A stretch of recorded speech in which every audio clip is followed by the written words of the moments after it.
పవన్ ఇటు వచ్చాను. ఇంకేమన్నా మీకు జల్ జీవన్ మిషన్ దగ్గర నుంచి డబ్బులు కావాలా?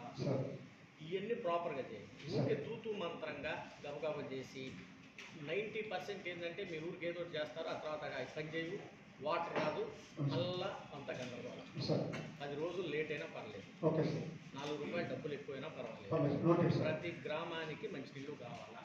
మీరు రిజర్వాయర్స్ ఎక్కడెక్కడ పెట్టుకుంటున్నారు ప్రాపర్గా మీరు కలిసి మీటింగ్ పెడతాం. అది ఇప్పుడున్న నాకు బ్రీఫ్గా ఒక 5 నిమిషాలు చెప్పండి. నాకు తెలిసినంత వరకు పెడన కాన్స్టిట్యున్సీకి ఏమో అటు నుంచి ఏలూరు వైపు నుంచి ఏదో కొంత వాటర్ వచ్చిందండి. ఆ తర్వాత అది బంటిమల్లి ప్లస్ కుర్తివేలు మండలం ఇక్కడ వరకు ఏదో వచ్చింది. గూడూరుకి ఏమో మళ్ళీ కృష్ణా వాటర్ ఇటువైపు నుంచి సంథింగ్ దే డిజైన్. అది వర్క్ అవుతుందా లేదా, అది వర్క్ అయిద్దా ప్రాపర్గా లేదా, హూ డిజైన్ ఇట్ ప్రాపర్గా. సో దాన్ని నాకు కరెక్ట్ క్లారిటీ కావాలి.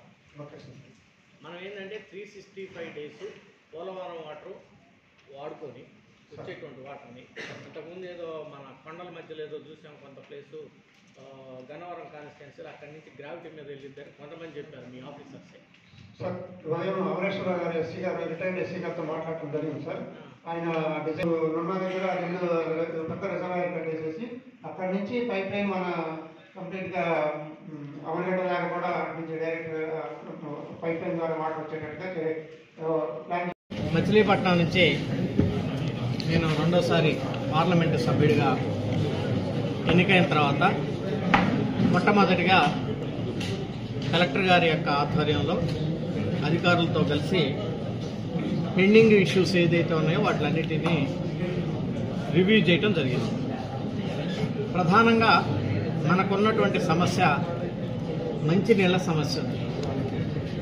జిల్లా మొత్తం మంచినీళ్ళు ఇవ్వాలి అంటే ఏ రకంగా మనం ఆ ప్రణాళిక సిద్ధం చేయాలి అనే దాని మీద డిస్కషన్ చేసాం.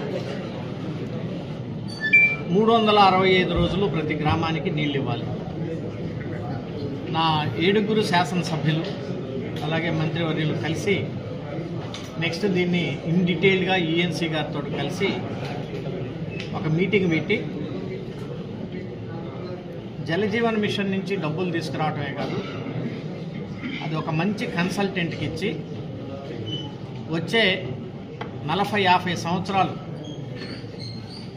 పెరిగేటువంటి వాటర్ రిక్వైర్మెంట్ను కూడా దృష్టిలో పెట్టుకొని ఒక ప్రణాళిక తయారు చేసి అది పర్ఫెక్ట్గా సక్సెస్ అయ్యే విధంగా చేయాలి అని చెప్పేసి దానికి తగ్గ ప్రణాళికలు సిద్ధం చేయమని కలెక్టర్ గారిని కోరటం జరిగింది.